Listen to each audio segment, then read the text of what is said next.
Je représente ici le lama Jigme Trinley Gyatso, qui est retenu à Paris aujourd'hui. Donc il m'a demandé de lire son texte. Donc vous allez voir, c'est évidemment beaucoup plus philosophique que ce que nous avons entendu. Alors il est parti d'une citation qui est extraite du livre de Clémenceau, Au soir de la pensée, que je vais vous lire. « Nous débarrasserons-nous jamais de cette manie de la fixité, si contraire à la nature des choses, qui nous fait oublier tous les changements de l'homme et du monde, pour immobiliser à nos propres fins la mobilité. » Donc, Trinley écrit « Il est des vérités universelles dont personne ne peut s'attribuer la découverte, mais que chacune et chacun devrait laisser résonner en son cœur avant de les faire retentir pour le bien de l'humanité, comme l'a fait Georges Clémenceau dans nombre de ses écrits. Bien que je sois moine bouddhiste, évidemment c'est Trinley qui parle, j'ai volontairement choisi une citation où Clémenceau ne parle pas explicitement du bouddhisme.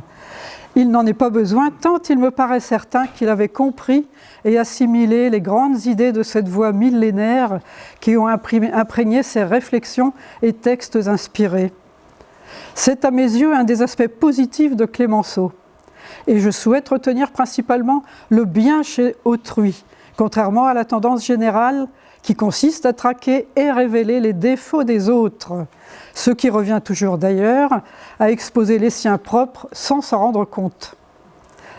Après avoir vécu 30 ans dans d'autres régions de France, mon retour en Vendée, c'est toujours Trinley qui parle, en octobre 2015 a coïncidé avec l'exposition Clémenceau, le Tigre et l'Asie, présentée à l'Historial de la Vendée après Paris et Nice par le musée Guimet. J'ai été ému de découvrir à cette occasion le lien entre Clémenceau et le bouddhisme. C'est cette émotion que j'exprime ici en cédant à l'irrésistible envie de citer encore et encore le tigre qui n'en était pas moins sage. Quitter la silencieuse montagne et l'ermitage savoyard pour la Vendée, natale et océane, en cette année où l'Historial accueillait l'exposition Clémenceau, le Tigre et l'Asie, souvent je me suis dit, il faut convoquer Clémenceau avec son humanité, sa force et son amour pour la vie, l'art, le bouddhisme et l'Asie. Trinley s'adresse maintenant à Clémenceau. Ici, cher Georges, au soir de la pensée, vous nous parlez de fixité et de mobilité pour décrire le fol attachement des hommes à l'idée de permanence. Rappelez, sans la nommer, l'impermanence, concept clé de la voie de l'intériorité, et dénoncer l'humaine arrogance qui ne vise jamais que ses propres fins.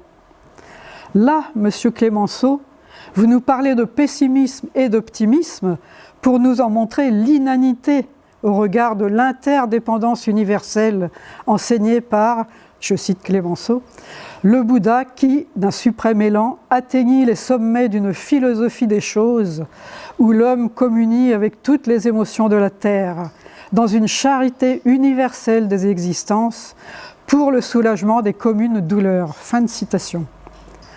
Ainsi êtes-vous un tigre qui dit aux hommes, nouvelle citation, qu'au-dessus de tous les organismes de vie, la modestie de notre état demeure à ne pas dédaigner. Fin de citation. Pessimisme, optimisme sont des mots qui ne répondent à aucune donnée des phénomènes, puisqu'ils supposent un monde aux fins de la destinée humaine, quand c'est l'homme, au contraire, qui est dans la dépendance de l'univers. Ainsi êtes-vous un sage qui rappelle la réalité. Nouvelle citation de Clémenceau. Réalité glissante jusqu'à la cruauté, la pente de l'insensibilité humaine. Pour la victime, la bête d'abord, et puis l'homme animalisé par l'esclavage. Sur un fond comique de carnage universel, construire un asile humain de bonté par la mise en œuvre des sensibilités émoussées au contact de la vie commune.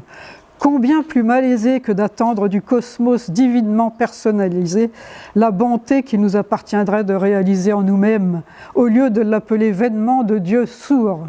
Fin de citation. Le moine poète ne triche pas en citant ici et ainsi Clémenceau, tant il convient de rappeler à lui-même et à l'humanité elle-même, ici et maintenant, ici et partout, encore et toujours, la modestie de son état. Je vous remercie.